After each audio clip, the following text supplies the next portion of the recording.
శ్రీదేవి గారు.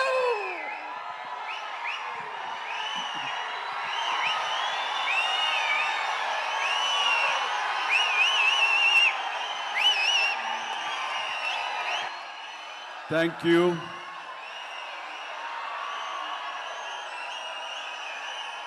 దూర ప్రాంతాల నుంచి, ఇక్కడ ఈ సిటీ నుంచి, చుట్టుపక్కల నుంచి, 2 రాష్ట్రాల్లోనే కాకుండా ఇతర రాష్ట్రాల నుంచి కూడా వచ్చేటువంటి ప్రతి ఒక్కరికి, మా మెగా ఫ్యాన్స్ అందరికీ హృదయపూర్వక నమస్కారం. అలాగే మీకు నూతన సంవత్సర శుభాకాంక్షలు, అలాగే ముందస్తుగా సంక్రాంతి శుభాకాంక్షలు.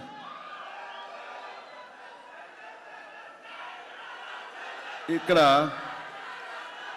నా మిత్రుడు, సోదర సమానుడు, అత్యంత ఆప్తుడు వెంకీ, ఆయనతో చేయటం అన్నది నాకు చాలా ఎక్సైటింగ్ ఉంది. దాని గురించి తర్వాత మాట్లాడతాను. ముందుగా ఏంది వెంకీ సంగతి అంటే అదిరిపోద్ది సంక్రాంతి అని, ఏంది బాసు సంగతి అంటే మనదే కదా సంక్రాంతి అని, ఎరగదిద్దాం సంక్రాంతి అని అంటాం. ఇక్కడ ఈ సందర్భంగా ప్రత్యేకించి మనదే కదా సంక్రాంతి, ఎరగదిద్దాం సంక్రాంతి అనేది కేవలం మన శంకర వరప్రసాద్ గారిదే కాదు. ఈ సంక్రాంతి మొత్తం మన తెలుగు పరిశ్రమది అవ్వాలని మనస్ఫూర్తిగా కోరుకుంటున్నాను. అందరికీ డార్లింగ్, ఇందా మన అనిల్ చెప్పినా, ఎవరు చెప్పినా, ప్రభాస్ రాజా సాబ్ కానీ,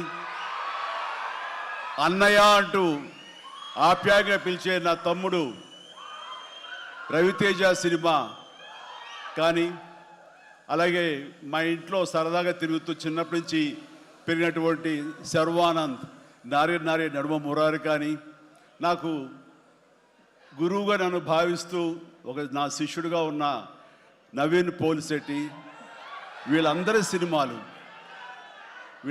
సినిమాలు కూడాను ఈ సంక్రాంతికి సూపర్ హిట్ అవ్వాలని, తద్వారా వాళ్ళకి విజయం లభించడమే కాదు, తెలుగు సినిమా పరిశ్రమకు, నిర్మాతలకు, బయ్యర్లకి వీళ్ళందరూ కూడా సుభిక్షంగా ఉన్నప్పుడే అదే నిజమైన సంక్రాంతి. ఆ సంక్రాంతి కావాలనే కోరుకుంటున్నాం, జరుగుతుందని ఆశాభావన వ్యక్తం చేస్తారు. అది మీరు ఇచ్చి తీరుతారన్నటువంటి ప్రగాఢ నమ్మకం అయితే నాకు ఉన్నది. ఈ 2026 సంక్రాంతి తెలుగు పరిశ్రమ మర్చిపోకూడదు.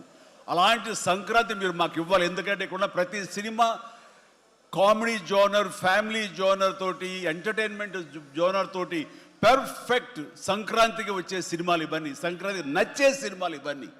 కాబట్టి ఈ సంక్రాంతి అన్ని సినిమాలు బాగా ఆడతాయి అనుకుంటున్నాను. ఆడేలా చేసే బాధ్యత మీది. దయచేసి అన్న సినిమాల్ని థియేటర్కి వెళ్ళే చూడండి, థియేటర్లోనే ఆస్వాదించండి, అలాగే మీరు ఆశీర్వదించండి కూడాను.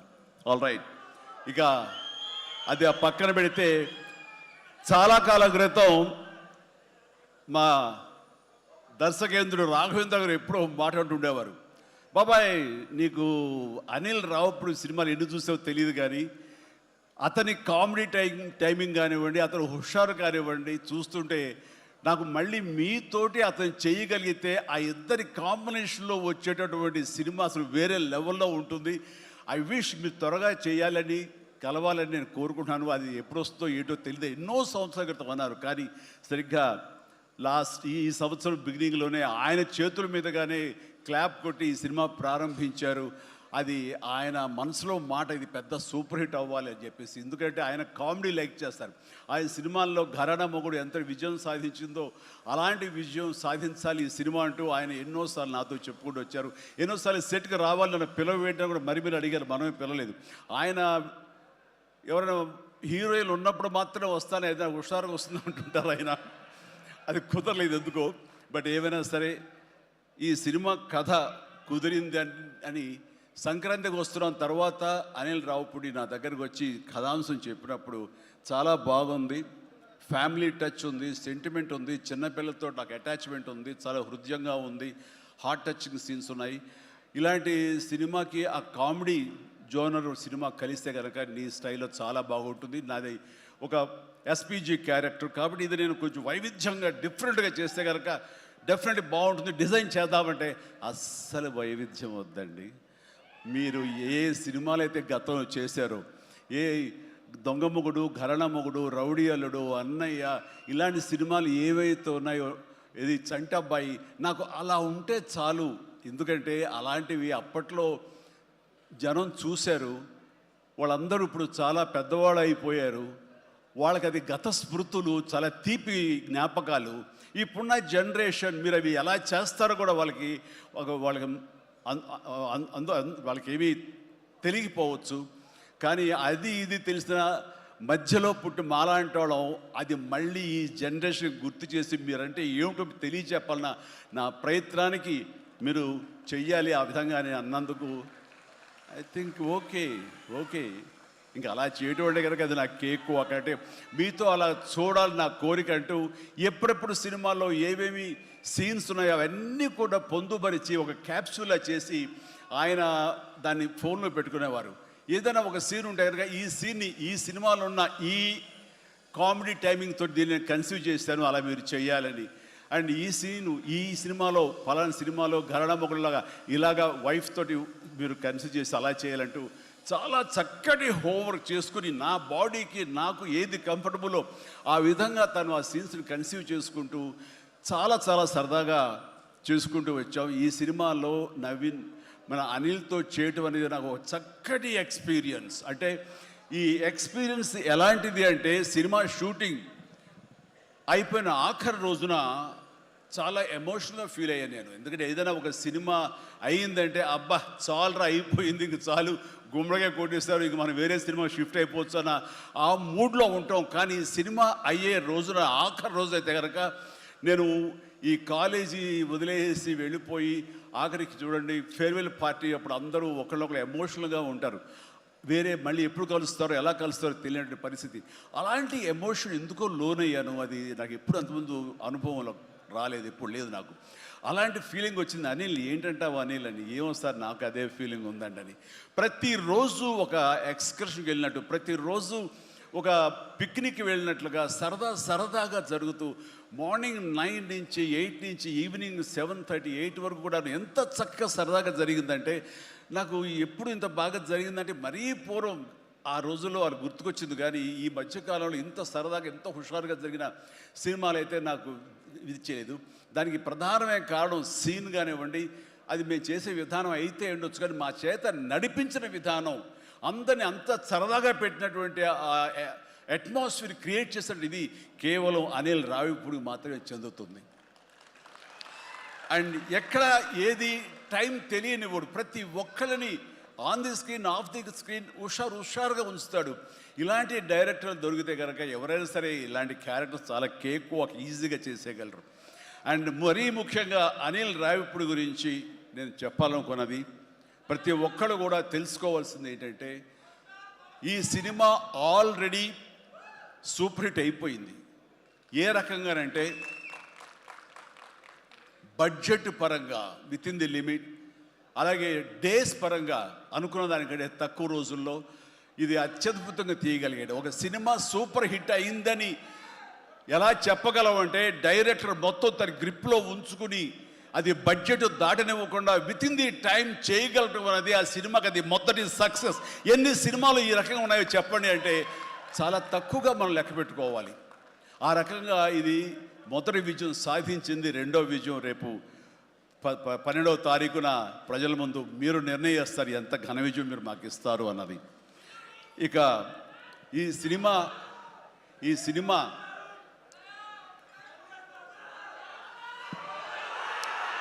ఓకే,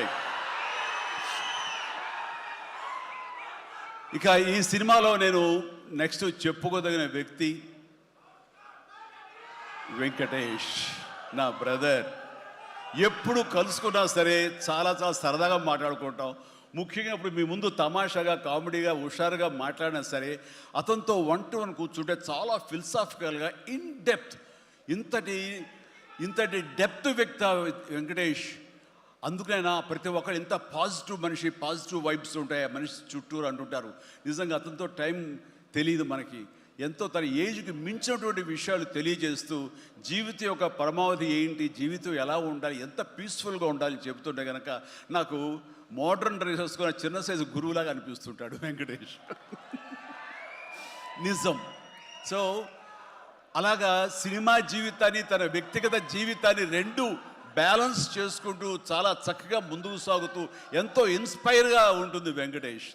ఇక ఈ సినిమాకి వచ్చేసరికి ఎలా కుదిరింది, ఇందాక అనిల్ రావు ఇప్పుడు చెప్పాడు, ఆ హింట్ ఇచ్చింది మీ ఇద్దరం కలిపి చేసేలాగా ఏదైనా ఒక ఎపిసోడ్ క్రియేట్ చేసి అక్కడ వినియోగించుకుందాం, మా ఇద్దరు కాంబినేషన్ సినిమాకు ఉపయోగపడే విధంగా సినిమాలో అంతర్భాగంగా ఉండేలాగా అన్నందుకు అని చెప్పిన విషయం. ఎలాగా ఇదేంటంటే ఒక ఐదేళ్ల క్రితం అనుకుంటా మీ ఇద్దరం అమెరికా వెళ్ళాం, లాస్ ఏంజల్స్ వెళ్ళినప్పుడు అక్కడ మిత్రుడి ఇంట్లో కూర్చున్నప్పుడు అంత ఎదురు బదురు కూర్చొని పిచ్చాపాటి మాట్లాడుకుంటుండగా వాళ్ళు ఎవరు అబ్బా మీ ఇద్దరు చూస్తుంటే చాలా బాగుందండి, ఒక స్టిల్ తీసుకుంటామంటూ వాళ్ళు స్టిల్ దిగిపోతుంటే అక్కడ తీయదు చిరంజీవి కూర్చుంటారు, నేను నిలబడతాను అని చెప్పేసాడు. అదేంటి వెంకీ అలా కాదు, నేను నిలబడతాను అన్నాను. లేదు ఇది నా మైండ్ లోపల ఎప్పటి నుంచో మీరు అట్లా బాస్లో కూర్చుంటే కనుక కాలు మీద కాలు వేసుకుని నేను వెనకాల నిలబడి ఉంటాను. ఇది ఒక మంచి స్టోరీకి స్టిల్ లీడ్ అవ్వాలి అంటే మన హాలీవుడ్ గాడ్ ఫాదర్ చూసారా, మెర్లిన్ బ్రాండో అండ్ ఆల్ పచినో అలాంటి క్యారెక్టరైజేషన్స్. వెంకీ నువ్వు వెళ్ళి వాడు నరుకురా అంటే నువ్వు వెళ్ళి మ్యాసకర్ నరికి వచ్చేస్తారు అంటే తనకి ఎప్పటి నుంచి ఉందో అలాంటి జోనర్ సినిమా చేయాలి, మా ఇద్దరు కాంబినేషన్ చేయాలన్న కోరిక ఉందో ఆయన వ్యక్తపరిచేసరికి నేను చాలా ముచ్చటపడిపోయాను. అదేవిధంగా స్టిల్స్ కూడా మేము దిగాము, అది ఎవరు లీక్ చేస్తారో నేనైతే లీక్ చేయలేదు, అది బయటకు వెళ్ళిపోయింది ఆ స్టిల్స్. అండ్ అలాగా అది నా మైండ్లో పడేసరికి అప్పటి నుంచి ఈ అవకాశం ఈ సినిమాలో వస్తుంది. ఆల్రెడీ వెంకీతోటి తన మంచి సినిమా ఇచ్చాడు అనిల్ రావుపూడి, తను మాత్రమే ఇద్దరిని జస్టిఫై చేయగలడు, ఇద్దరికి న్యాయం చేయగలడు అనే ఉద్దేశంతో నేను తనకి హింట్ ఇచ్చినందుకు దాన్ని అత్యద్భుతంగా డిజైన్ చేశాడు. ఎలాగంటే ఇద్దరు మామ దీంట్లో చెప్పలేవే లీక్ చేస్తాను భయంగా ఉంది, ఎందుకంటే ఇలా వదిలేస్తే మొత్తం స్టోరీ అంతా డైలాగ్ చెప్తాను నేను, అది బాగుండదు, మీకు అక్కడ థియేటర్లో చూసి ఎంజాయ్ చేయండి, అంత బాగుంది. అయితే వెంకితోటి నేను సినిమా షూటింగ్ చేస్తాను లేదు, ప్రతిరోజు ఇద్దరు పిచ్చిగా చేసావు, ఎంత ఎంజాయ్ చేసావంటే మీకు వీళ్ళు సినిమా యాక్టింగ్ చేసేట్టు ఉండదు, ఇద్దరు కలిపి అల్లరి కుర్రవాళ్ళలాగా ఆ సెట్లో చేసావు, అదే క్యాప్చర్ చేశాడు, అది బాగా పండుతుంది. రేపు మీరు కూడా థియేటర్స్లో దాన్ని మీరు ఆస్వాదిస్తారు, డెఫినెట్గా ఎంజాయ్ చేస్తారు. అండ్ డెఫినెట్లీ లాస్ట్ ఫేజ్ వచ్చేసరికి సినిమా ఎక్కడికో లేచిపోతుందంటలో ఎలాంటి సందేహం లేదు. అండ్ ఆ రకంగా ఈ సినిమాకి తన వంతు పార్ట్గా, తన వంతు బాధ్యతగా తను ఒప్పుకున్నందుకు, మేము అడిగినందుకు తను ఒప్పుకున్నందుకు, ఈ సినిమాకి పూర్తి స్థాయి న్యాయం చేసి ఈ సినిమా మరో లెవెల్కి చేరుకోవడానికి దోహదపడిన వెంకటేష్కి మనస్ఫూర్తిగా సభాముఖంగా నా ధన్యవాదాలు చెప్తాను. ఏంది వెంకీ అంత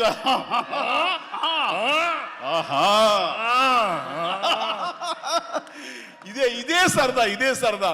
అండ్ నేను చాలా చెప్పను, కానీ ఈ సినిమా చూస్తే కనుక నేను ఎంత చెప్పినా సరే తక్కువే అవుతుంది, మీరు ఎంత ఊహించుకున్నా సరే అది తక్కువే అవుతుంది. సినిమా చూడండి, మేము చేసినటువంటి 18 రోజులు అనుకుంటా చేశారు వెంకీ. ఈ 18 రోజుల్లో ఒక 7-8 రోజులు సీన్స్, ఒక 5 రోజులు 6 రోజులు సాంగ్, ఇంకా 2 days చిన్న ప్యాచ్ వర్క్. ఈ రోజుల్లో ప్రతిదీ ఎంత అంటే ఇంకా ఎంజాయ్ చేశాను, ఇది షూటింగ్ చేసినట్టు అనిపించట్లేదు. ప్రతి సినిమా ఇలాగే ఉంటే ఎంత బాగుంటుందా అని అనిపిస్తుంది నాకు. అందుకని మనస్ఫూర్తిగా సభాముఖంగా అందరి సమక్షంలో వెంకటేష్కి ఇది మన ఇద్దరి మధ్య ధన్యవాదాలు తెలియజేస్తూ, ఇది మచ్చు తురక. ఇందాక అనిల్ రావిపూడి అడిగినట్లుగా ఈ కాంబినేషన్ ఫుల్ ఫ్లెడ్జ్డ్గా ఎప్పుడు దొరుకుతుందంటే వెంకీ నేను రెడీ. అండ్ అనిల్ రావిపూడి ఎవరో ఎందుకు, ఈ అవకాశం నువ్వే తీసుకుని ఖచ్చితంగా నువ్వు స్టోరీ రాసుకో. మీ ఇద్దరం ఇదే ప్రాణం పెట్టి, ఇదే హుషారు పెట్టి, ఇదే గిలిగిద్దలతో మీకు సినిమా చేసి పెడతాం. కానివ్వండి, ఎప్పుడు వస్తుందో తెలియదు. తర్వాత అలాగే నయనతార ఈ సినిమాలో ఏం చేశాడో, ఎలా ఒప్పించాడో కానీ మన అనిల్ రావిపూడి అంతకుముందు 2 సినిమాలు చేశాను, తెలుగు గాడ్ ఫాదర్ కానివ్వండి, లేకపోతే సైరా కానివ్వండి. ఆ సినిమాలో తను చాలా గుమ్మరంగా ఉంటుంది, తన పని చేసుకుంటుంది, డిగ్నిఫైడ్గా ఉంటుంది, వెళుతుంది. కానీ మళ్ళీ అసలు ఈ సినిమాలో అయితే ఎంత సరదాగా కలిసిపోయిందో, ఓ ఫ్యామిలీ గర్ల్ లాగా మాతో కలిసిపోయి మా కుటుంబ సభ్యురాల్లాగా తను ఉండి ఎంత సరదాగా చేసిందో. నేను అన్నాను, ఏంటి అనిల్ ఏం చేసిందో, ఏం మాట్లాడావు, ఏం కన్విన్స్ చేసావు, తను ఇవన్నీ ఒప్పుకోవడం ఏంటి, ప్రమోస్కు రావడం ఏంటి, అడగగానే తను చాలా రెచ్చిపోయి అసలు నయనతార నుంచి కొత్త నయనతారలా కనబడి చేసావు, ఏం చేసావంటే అడగండి సార్ కొనుక్కొని అంతే. అంటే నా ఉద్దేశం అటు ఇటు తిరిగేదిలా. ఏం చేశాడో తెలియదు, కానీ డెఫినెట్లీ ఆ అమ్మాయి అంత ఇష్టపడుతుంది. అండ్ నయనతారని అంత ఇదిగా గుడ్ హ్యూమర్లో పెడతాడు, సరదా కబుర్లు చెప్తాడు. అండ్ తను పని చేసుకుని సీరియస్గా ఉండే మనిషి కాదు కాబట్టి వాళ్ళు కూడా అంత ఇదిగా లైక్ చేస్తారు. కాబట్టి తను ఏది అడిగినా వెంటనే ఎలాంటి ఇన్హిబిషన్ లేకుండా వాళ్ళు ఒప్పుకుంటారు. అదే జరిగింది, అంత గుడ్ హ్యూమర్లో పెట్టాడు కాబట్టి ఈ సినిమాకి ఆ అమ్మాయి యాడెడ్ అట్రాక్షన్ అయ్యింది. నయనతార ఇందులో కనిపించిన తీరు కానీ, తను చేసిన విధానం కానీ, ఆ సోఫిస్టికేషన్ యాక్టింగ్ కానీ, భారీగా తను నటించి మెప్పించింది. కానీ వావ్, బాగుంది. అంటే ఆ అమ్మాయే లేకపోయి ఉంటే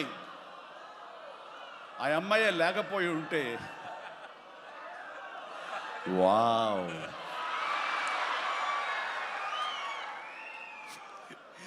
ఇది కూడా క్యాప్చర్ చేస్తాడు. ఈ వావ్ ఎక్కడొస్తో మీకు సినిమా చూస్తే తెలుస్తుంది.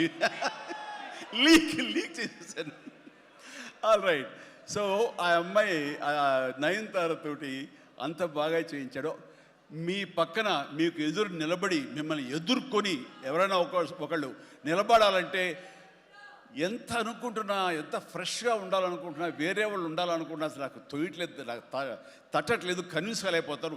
ఖచ్చితంగా నయనతార ఉండి తీరాల్సిందేనండి, ఎంతైనా సరే ఎలాగైనా సరే అన్నాడు. ఆ అమ్మాయిని తీసుకొచ్చారు, ఒప్పించారు. ఆ అమ్మాయి కూడా అంతా కోఆపరేట్ చేసింది. అండ్ నయనతార ఇవాళ రాలేని పరిస్థితిలో ఉంది. కాబట్టి thank you Nayanthara, thank you so much. ఇక ఈ సినిమాలో సచిన్ కేల్కర్ క్యారెక్టర్ యాక్టర్గా, అండ్ నాతో పాటు నా టీంలో చేసినటువంటి హర్షవర్ధన్, అలాగే అభినవ్, ఇతర నటీనటులు, అండ్ క్యాథరిన్ కూడా మా టీంలో ఒక పార్ట్ లాగా ఉండి తను చేసి చాలా ఒక నిండుదనం, గ్లామర్ తీసుకొచ్చింది. ఆ అమ్మాయి కూడా అందరికీ, ప్రతి ఒక్కరికి నా ముందస్తు శుభాకాంక్షలు తెలియజేస్తాను, అభినందనలు. ఇక ఈ సినిమాలో ప్రత్యేకంగా నేను చెప్పాల్సిన టెక్నీషియన్స్గా వస్తే, భీమ్స్ అత్యద్భుతమైన మ్యూజిక్ ఇచ్చాడు, వెరీ ఆర్గానిక్ మ్యూజిక్. కేవలం డ్రమ్స్ తోటో, కీబోర్డులతోటో, వాటితోటో దడదడలాడించకుండా చాలా శ్రావ్యంగా లిరిక్స్ మాత్రం వినిపించేలాగా ఒకనాటి విజయ సంస్థ వారి సినిమాలు ఉండేవి. అంతా హాయిగా, హృద్యంగా, ఒక గోదావరి పడవ ప్రయాణంలాగా ఉండేలాగా ఇచ్చాడు. అందుకని మీసాల పిల్లలో ఎలాంటి హడావుడి, ఎలాంటి మ్యూజిక్ గోళ ఏమి ఉండదు. కానీ ఆ ఇచ్చినటువంటి ఆ మ్యూజిక్, ఆ పాటకి లిరిక్స్ అర్థమయ్యేలాగా వినిపించి అందరూ చాలా ఆ శ్రావ్యాన్ని అందరూ ఆస్వాదించారు. కాబట్టి అది అంత పెద్ద మిలియన్స్ని, మోర్ దెన్ 100 మిలియన్స్ దాటి హిట్ ఇచ్చింది. అలాగే తర్వాత వచ్చిన సాంగ్ కానీ, ఇలా సాంగ్స్లో లిరిక్స్కి ఇచ్చే ఇంపార్టెన్స్ కానీ, ఆ ట్యూన్స్ కానివ్వండి, అన్నీ ఇస్తూ ఇంతవరకు నేను ఎప్పుడు చెయ్యనిది, ఇంతవరకు ఆ స్టైల్కి నేను పోనిది ఏదైనా ఉందంటే కానీ ర్యాప్ సాంగ్, ఇందాక చూసిన సాంగ్ హుక్ స్టెప్ దాన్ని కంపోజ్ చేసినప్పుడు నాకు అనిపించింది, ఇది కొత్తగా అనిపించింది, చాలా బాగుందని. అండ్ ఇప్పుడున్నటువంటి ఈ థియేటర్ పల్స్ చూస్తుంటే ఈ సినిమా, ఆ సాంగ్ మాత్రం ఐ థింక్ టోటల్గా హైలైట్ అయిపోతే రేపు థియేటర్లో అనుకుంటున్నాను. అది వెరీ గుడ్. ఎందుకంటే ఆ సాంగ్ విన్న తర్వాత, ఆ సాంగ్ వింటుండగా ఎదురుగా ఉన్న వెంకటేష్ ఆపుకోలేక డ్యాన్స్ చేశారంటే అదే చాలు. ఇక ప్రతి ఒక్కడు అదే స్ఫూర్తితోటి ప్రతి ఈ సినిమాని, ఈ సాంగ్ని ఆస్వాదిస్తారు. అలాగా సాంగ్స్గా అన్నీ అత్యద్భుతంగా ఇచ్చినటువంటి మన భీమ్స్కి ప్రత్యేకించి, ఆ తర్వాత ప్రతి ఒక్కరు చిరంజీవిని ఇంత గ్లామర్గా ఉన్నాడు, చిరంజీవిని ఇంత ట్రిమ్గా ఉన్నాడు, ఇంత ఇదిగా ఉన్నాడు, ఎలా తగ్గాడు. నా వ్యక్తిగతంగా నేను చేసిన ప్రయత్నాలు పక్కన పెడితే తెర మీద అంత బాగా కనపడడానికి ప్రత్యేకించి మా డిఓపి, మా కెమెరామెన్ మన సమీర్ రెడ్డి చాలా చాలా బాగా చేశాడు. అండ్ సమీర్ రెడ్డితో వచ్చిన ఒక్క చిన్న గొడవ ఏంటంటేనండి, ఒక నిమిషం గ్యాప్ ఇవ్వడు. కూర్చుని కాఫీ తాగుతాం కదా అని ఇచ్చేలాగా మళ్ళీ షార్ట్ రెడీ అంటాడు. ఇక అతనితోటి బహుశా అలా గనక అందరూ ఉండగలిగితే సినిమాలు 100 రోజులు దాటకుండానే ఫినిష్ చేయొచ్చు. అంతటి ఫాస్టెస్ట్ కెమెరామెన్ మా శరత్. అతను ఉన్నాడు కాబట్టి ఈ సినిమా 80-85 రోజుల్లో ఫినిష్ అయ్యింది. కాబట్టి ఆ credit goes to Sameer Reddy. ఇంత ఫాస్ట్గా అయినందుకు, విత్ ఇన్ ద బడ్జెట్ అయినందుకు, ఖర్చు కూడా చాలా తక్కువ. ఇలాంటి కెమెరామెన్ను మిగతా అందరూ అలా ఉండగలిగితే కనుక చాలామంది ప్రొడ్యూసర్స్కి ఖర్చు తగ్గుతుంది. అండ్ అట్లాగే ఇక సమీర్, థ్యాంక్ యూ సమీర్. అందరూ బయట పొగుడుతుంటే కనుక నేను మనసులో నిన్ను పొగుడుకున్నాను. కాబట్టి థ్యాంక్ యూ సో మచ్ ఇంత గ్లామర్గా చూపించినందుకు. ఇక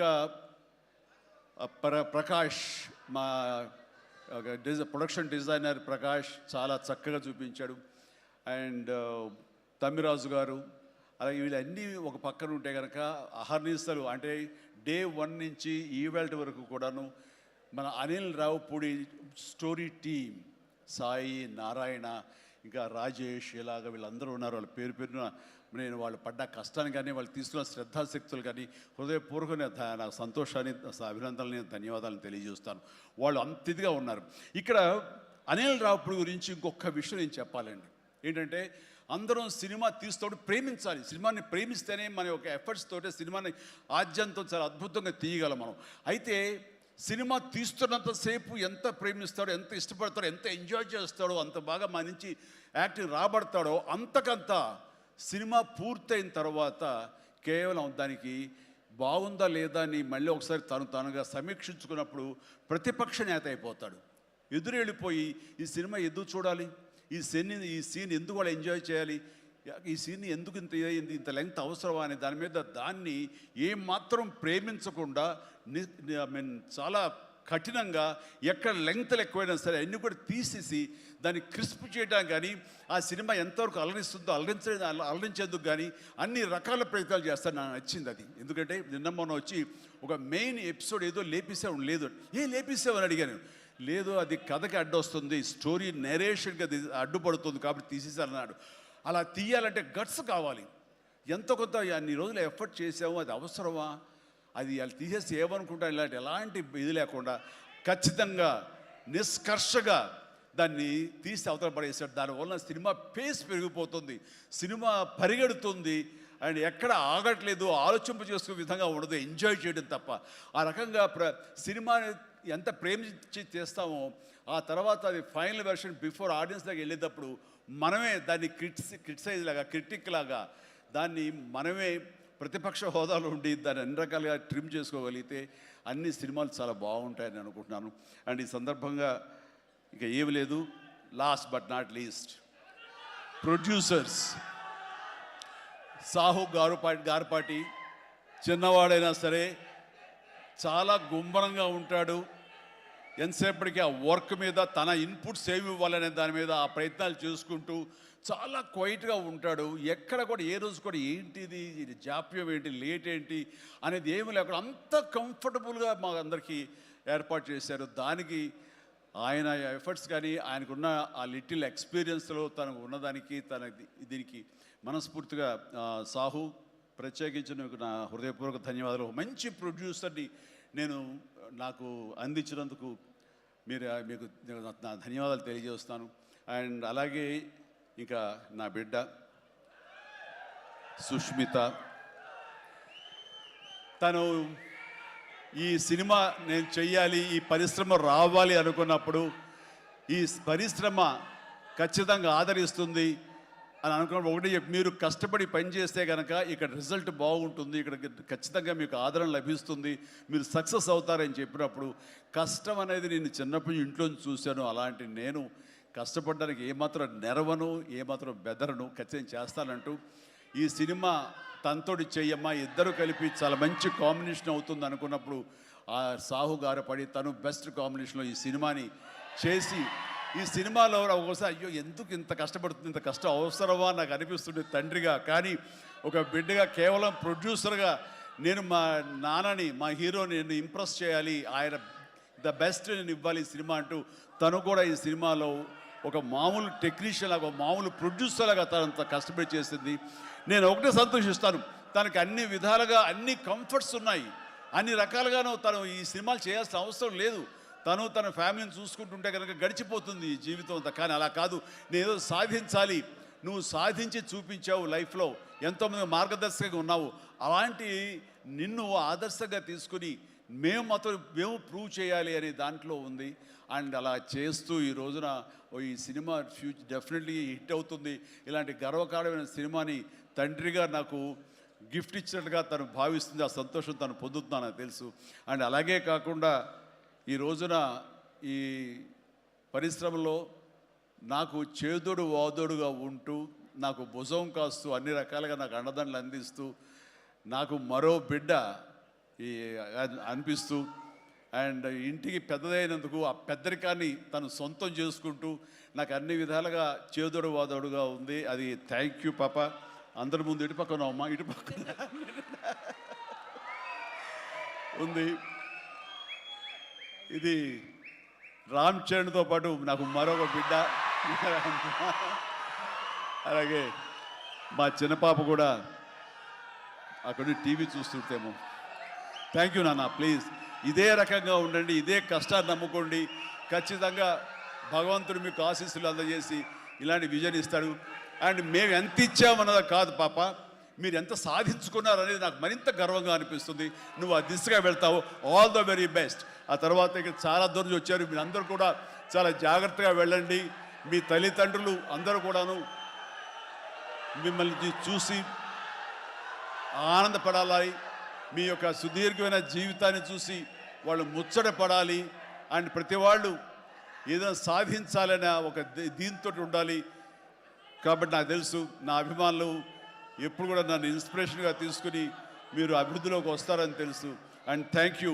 ఇదే అభిమానం, ప్రేమ మీరు నా మీద ఎప్పుడు చూపించాలి. Thank you so much.